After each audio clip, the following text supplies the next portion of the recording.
Baseball is back, and there really is nothing like a home team advantage. That's why Team Toyota makes an obvious choice for your next vehicle purchase or service. With their MVP pricing guarantee, teammates reward program, and streamlined customer experience, their award-winning sales and service departments are there for all of your vehicle needs. A home team advantage is nothing without family and community. Their employees are part of the family, they're part of your town, and we're all part of the team. Visit teamtoyota.net and choose one of their 3 locations in Langhorne, Glen Mills, or Princeton.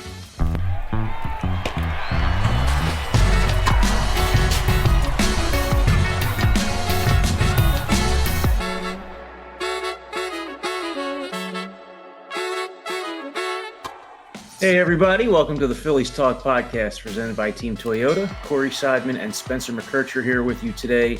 As the Phillies head into the weekend against the Braves, it's already been an exciting homestand.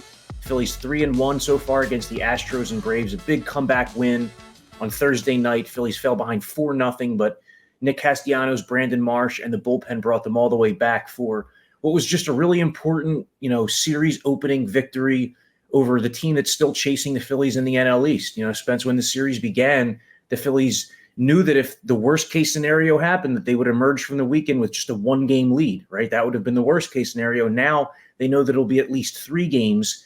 And I don't know, it's all your momentum's only as good as your next day starting pitcher is the cliche, but it seemed to be kind of like a momentum turning 7th inning and potentially affecting the whole weekend here for the Phils. For sure. And especially after whatever happened on Wednesday. Was there as a fan on Wednesday. We'll get to the Taijuan Walker situation. Yeah. And even just the bats. I mean, getting no hit. Austin Hayes comes through, thank goodness. Aaron Getty was great though. Yeah, we'll get to that. But we kind of talked about it all last night, and I put it in the game story and all that stuff. I'd argue that was the biggest win of the season, at least maybe the most important win of the season on Thursday. Just to come back and have Brandon Marsh and have maybe your most consistent hitter since June 17th.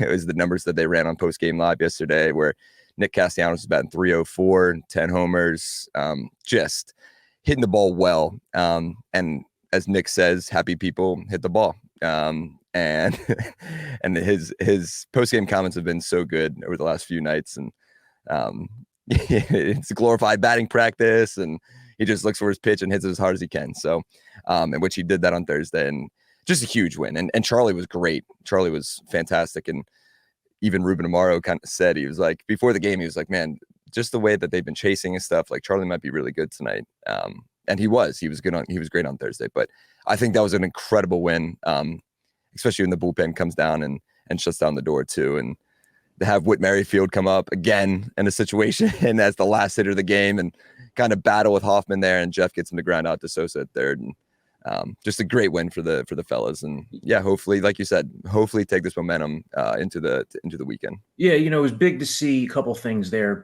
Nick Castellanos has been the Phillies' hottest hitter since the All-Star break, just the most consistent guy. I've said this a lot on post-game and in articles, but there were times late this summer where it seemed like nobody else was doing anything, and Nick Castellanos was. And now you have guys who are rounding back into form, and Castellanos is still maintaining what he's been able to do. He's moved up in the batting order. He's not hitting 7th anymore. He's batting 5th. Alec Boehm had this hand injury on Thursday night, came out of the game with left hand discomfort.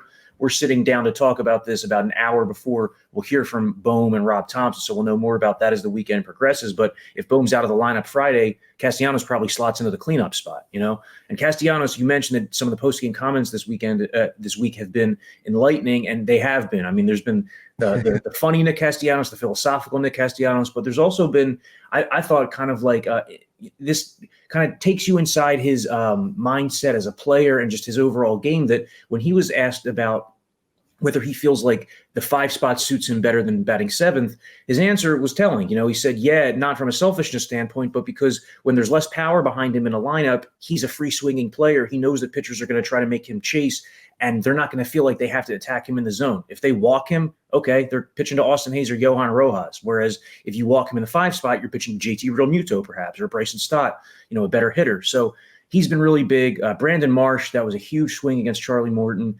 Not everybody in the ballpark, I would say a lot of us in the press box were wondering, why is Aaron Bummer not in this game, the left-handed reliever?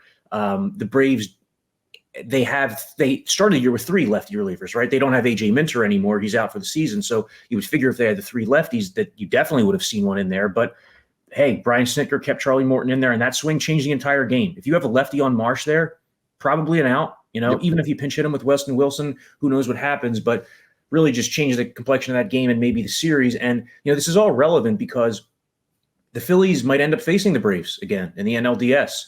You look at the standings now, Dodgers are a game up on the Phillies, so the Phillies are currently the 2 seed. If the Phillies finishes the 2 seed, they'd face the winner of the 3 versus 6 in the NLDS, which as of now would be Brewers Braves. So might end up being a 3rd straight year of Phillies Braves in the playoffs. How about that? Can you imagine, dude? And we keep saying too, maybe 3rd time's a charm in terms of the Phillies finally kind of getting to that mountaintop of the World Series.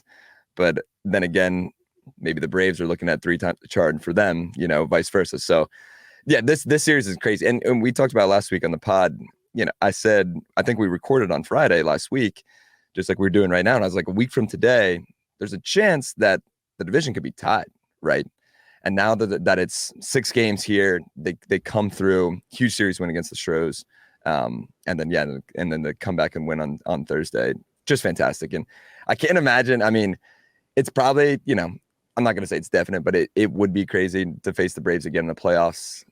Obviously a shorthanded Braves team, and we talked about we've reiterated this so many times in this pod all season of how lucky the Phillies been, and then all of a sudden, boom, takes that swing last night, and it was kind of like, oh no, please don't be. Is it the handmade moan? Is that the yeah, that's what they were talking about on the broadcast last night. When you see something like that, yeah, but I mean, the fact that X-rays were negative with Bohm is a good sign. Rob Thompson did say after the game that his hand was sore. It looked like he was in pain. He tried to stay in the game, but he couldn't grip the bat. Yeah, but and it was funny, Rob, and I love how Rob was like, yeah, he couldn't swing the bat. Well, no, he had trouble swinging the bat. He reiterated, like, no, he's okay. And that might have been a sign that, like, hey, if this is a playoff game, maybe he would have taken that at bat. But for sure, he's been such a key cog in this whole thing. I think he has 88 RBIs, the majors with 44 doubles, does Alec Bohm. I was looking at it the other day. I think he spent like maybe 1 or 2 at-bats all season below 290. Which is just like a model of consistency.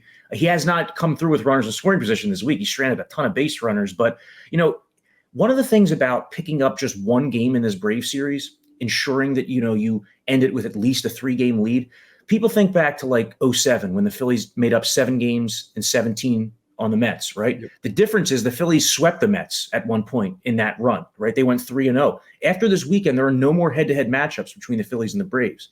So if the Phillies emerge from this weekend with a 5-game lead, a 7-game lead, even a 5-game lead is going to be really, really difficult for them to drop unless they just tank in September. Yeah. The Braves also have a 4-game series with the Dodgers in September. They have 3 with the Royals, who are going to be fighting for their playoff lives. So the division is really looking in the Phillies' favor here. I guess there was the thought maybe that things were getting a little dicey because the Phillies were playing poorly out of the break, and the Braves finally started to get hot within the last 2.5 weeks. But this has been a big homestand following those 2 high-scoring games in Kansas City over the weekend. But, Spence, you mentioned it earlier, the Taijuan Walker situation. That was the big news early in the day on Thursday. That Taijuan Walker is moving to the bullpen. Not really a surprise.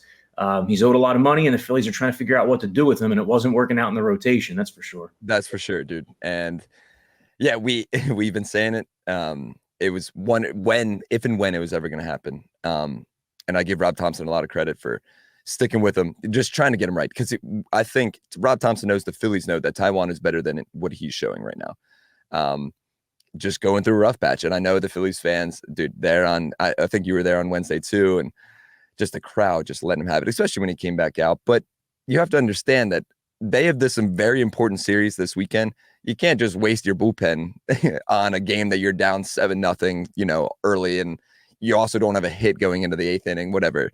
So I think letting Taijuan just eat those innings and eat pitches and stuff was huge. And I think moving to the bullpen was definitely the right choice. And obviously, maybe we'll see Tyler Phillips back up again. Hopefully get an update on Spencer Turnbull here in the coming weeks. Again, just kind of a forgotten guy too, right? Well, I asked about Turnbull yesterday, and Thompson said he's thrown out to 120 feet at this point. Okay. So we know Turnbull's not going to return as a starter. There just isn't enough time. The question now is, there even enough time for him to return as a reliever, right? Like we're at August 30th. He's going to need to do like he's going to need to progress bullpen sessions and rehab assignment and get several innings under his belt, you would think. But Thompson did say that if the Phillies have him by the end of September as a reliever, that he could then be in play for the playoffs, right? So which would be huge. Yeah, that would having him and Taijuan in the bullpen would that help. I don't. I will be surprised if Taijuan Walker would be in the postseason bullpen, honestly, just because, maybe he comes out in this long man role and actually pitches really well the 3 times that it comes up in September, the 3 or 4 times. I kind of see this more, though, as you're not releasing him because he's owed $39 million, $3 million more this year than $18 million each of the next 2 seasons. So you're not releasing him right now. It just doesn't make logical sense to release him right now. You don't gain anything from doing so, other than like fans saying, you don't gain anything out of that. And you can attest to this too, right? Like he's a big guy in the clubhouse in terms of all the guys love him, right? Like we saw Brandon Marsh kind of console him in the dugout on Wednesday too. People love Taijuan. He's such a great guy too. He's a really genuinely nice person. That's what I'm saying. There's no doubt about that, and they all love him. But when you're not performing, that's all that matters. This is a performance business, so like you can be the greatest guy, and it's not going to save you in a sense, but it does help. That he is a genuinely nice guy. I think it favors him for sure. But this bullpen situation, I kind of just see it more so as like just figuring out what to do with him. I think in the postseason when that comes around, if Max Lazar is in that spot, or if he might serve more of a purpose because he actually can be a 1-inning guy. You referenced, by the way, the fact that Walker had to eat those innings, wear that performance, and then you had Michael Mercado get lit up after him. Yeah, when a loss is a loss, there's no sense in bringing in Orion Kirker into that game. What's the point of that, right? No. You're going to lose the game anyway, and now you save your key bullpen arms for the Braves series. The Phillies were able to do that. I think they were also able to do that Tuesday night because Nola went 7, right? So they were able to rest a lot of key guys. They go in it last night with everybody, full bullpen. Jeff Hoffman ends up closing out the game. Carlos Estevez was also available, but that was just a matter of Hoffman already being warmed up. That's why he was used. So that's a big advantage when you have all your best weapons ready to go there. But, this Taijuan Walker situation, just the big picture of it, it was a mistake signing. It's turned out to be a bad signing for sure. 4 years, $72 million. And now you're not even halfway through that. And you're maybe trying to look to get out of it. You're not going to be able to trade this guy. Maybe you can trade him if you take on somebody else's bad contract or if you pay most of it down, all of it down. I was looking at kind of like a comparable situation. So the Diamondbacks released Madison Bumgarner last April. He was owed $34 million.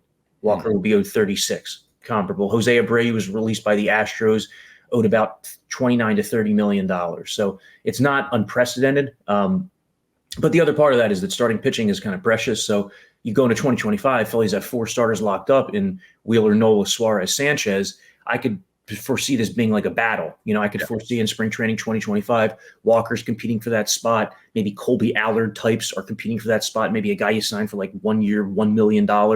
Because I don't think the Phillies are going into 2025 thinking that like Andrew Painter is going to have that spot. You can't rely on that. If he ends up, in that role, great. But you can't just assume. Celebrity cook Steve Martirano brings his Italian-American cooking back home to Philly.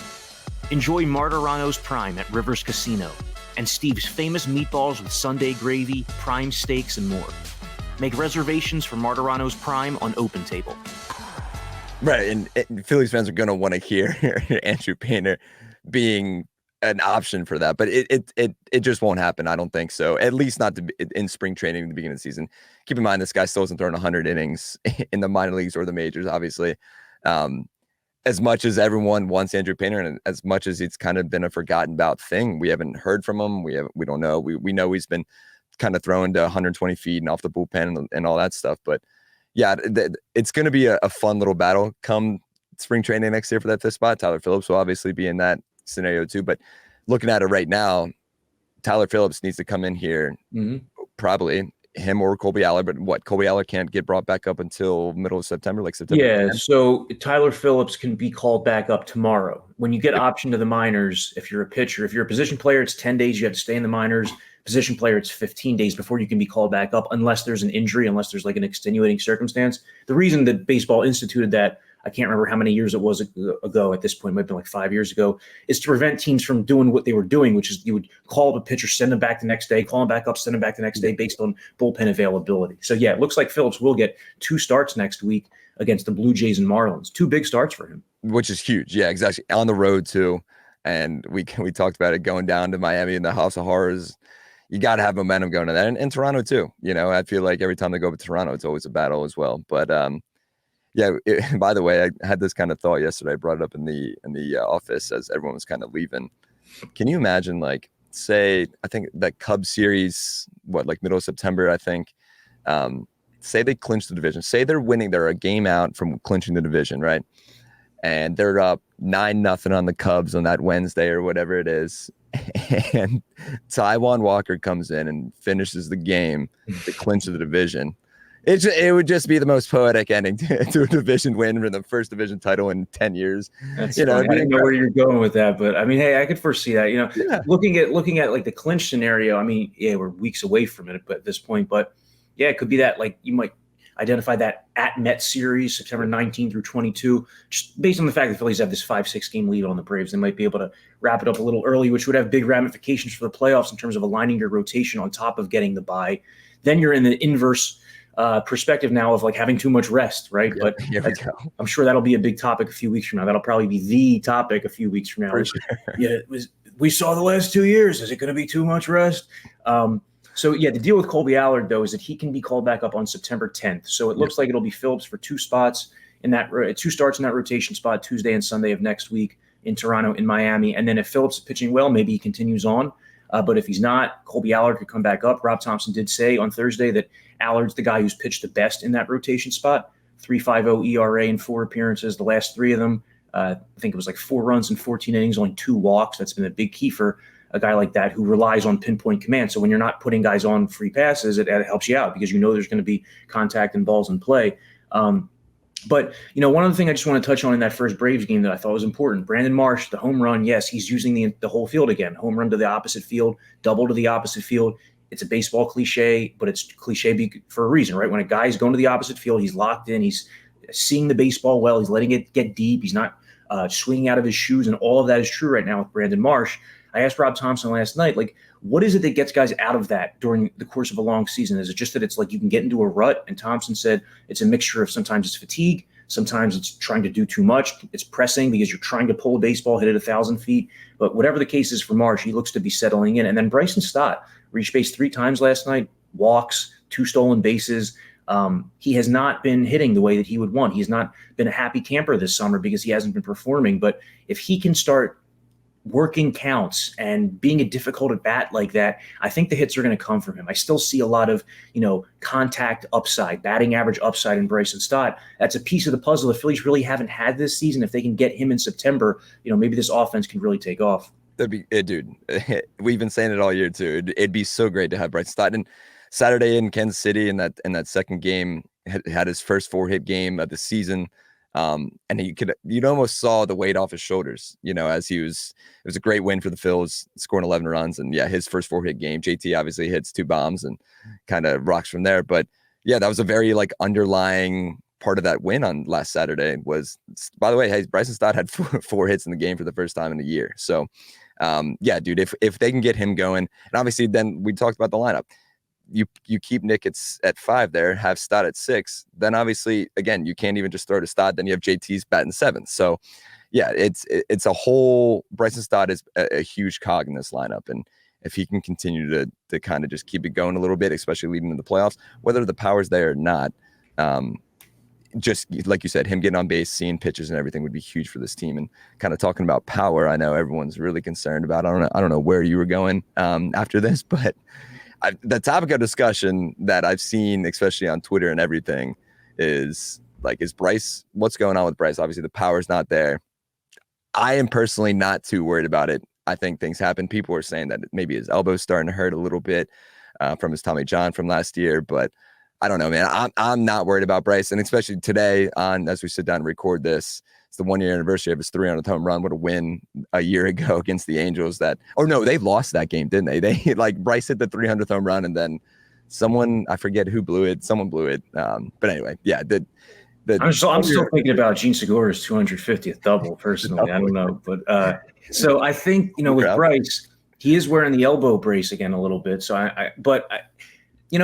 he's coming along though. Yes, he hasn't homered in, I think, what is it? It's got to be like 70 plate appearances now or so. I want to say it was August 9th. Yeah, so it's up there. It's up there for him in terms of a drought, but he's been hitting the ball with authority over the last week. I mean, 4 doubles, last 7 games, he's 9 for 25. The game earlier this week, the walk-off hit against the Astros, that was like one of the best games he's had since the All-Star break, maybe the best game he's had because, walk-off hit, but he also ripped a double to left center, walked twice. That was only the second time in a span of 35 games that Bryce Harper walked multiple times. And for me, it's a big sign with him because what we saw the prior month from that game was not Bryce Harper, okay? Because not only was he slumping, but he wasn't taking pitches, he wasn't walking, he wasn't having those long, competitive, drawn-out at-bats.